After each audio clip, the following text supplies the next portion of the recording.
this question is such that requires the solution leading to finding its resistance of the wire, okay?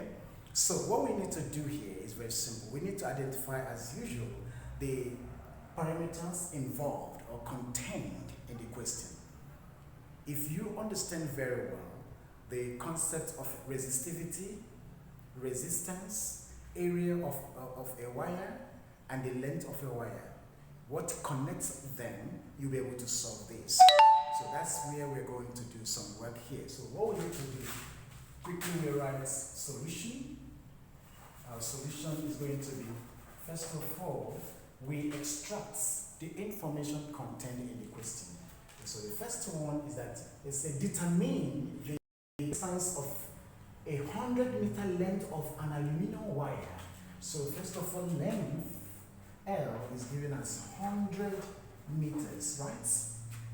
Of aluminum wire of diameter. So we have diameter, we can use this symbol to represent diameter, and that gives us 2mm, right? Assuming the resistivity of the aluminum wire is this. Resistivity, we are going to use the Greek letter rho to represent that, and it's given as 0.0283 times 10 raised to the power minus 6 Ohm-meter, right? Okay, so we are looking for what? They asked us to determine the resistance. We are asked to determine the resistance of aluminum wire with these values, all right? So resistance R is unknown, completely unknown. What do we do? There is this formula that connects all this, all right? And that formula is given as resistance R is equals to resistivity rho, okay? And then length of the wire all over the surface cross-sectional area of the wire. With this formula, we can go a long way, right? But first of all, there is something we need to know. We are talking about area. So if this is the diameter of the wire, it means that the radius of the wire is equal to 1mm. Good. Very simple. So for us, first of all, we have the resistivity symbol rho here. We have the length, okay?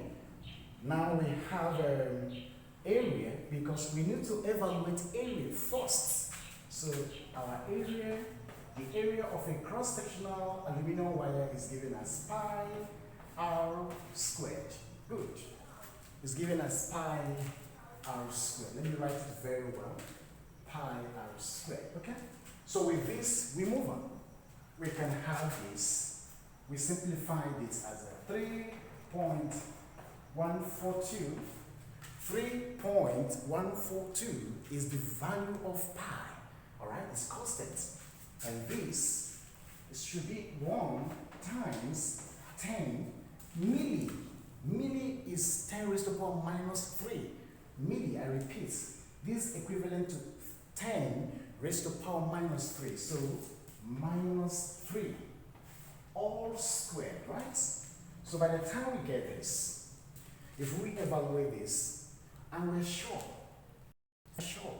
that is it. So having found this, what do? We have known that all this will give us the value of the cross-sectional area of an aluminum wire. So what we need to do is to carry this, is to substitute. Wherever we have the cross-sectional area of aluminum wire, we substitute it with this value, right? And then we do that right away. If we do that, we then have that R, which is the value we are looking for, is the resistivity, okay? And then length all over the cross-sectional area, whose value has been defined as 3.142 brackets, then 1 times 10 minus 3 all squared. So we have that value. So that is it. With this, we can now substitute for resistivity, which is 0.0283 times 10 raised to the power minus this ohmic, and then substitute for length, which is 100 meters, and we're done. Okay? So that's the next thing we are going to do. So we're going to do it this part. We take that section, okay? So R is equal to, then our resistivity is 0.0283 times 10 raised to the power minus 6 times our length is 100 meters, okay? All over, all that baggage, okay? All that baggage there underneath, that's the area. So we have a 3.142, all right? And then 1 times 10 raised to the power minus 3 all squared, because that's what we use to evaluate the cross-sectional area of an aluminum wire with all this information, right? So at the end, we are going to, if we evaluate this and then divide by this, by taking note of all these letters or all these values one by one, we are going to arrive at 0.90 ohms, right?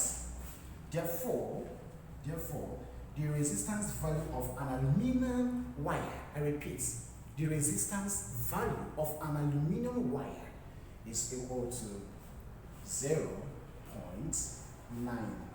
ohms. Solved. Solved. I want to appreciate you for watching this video to the end. Thank you so much. But before we go, don't forget to subscribe. Give us some thumbs up, right? Share with your friends, share with your students, share it with your networks, and then put on the bell button on so that each time content like this are uploaded, you will be among the first individuals to be notified.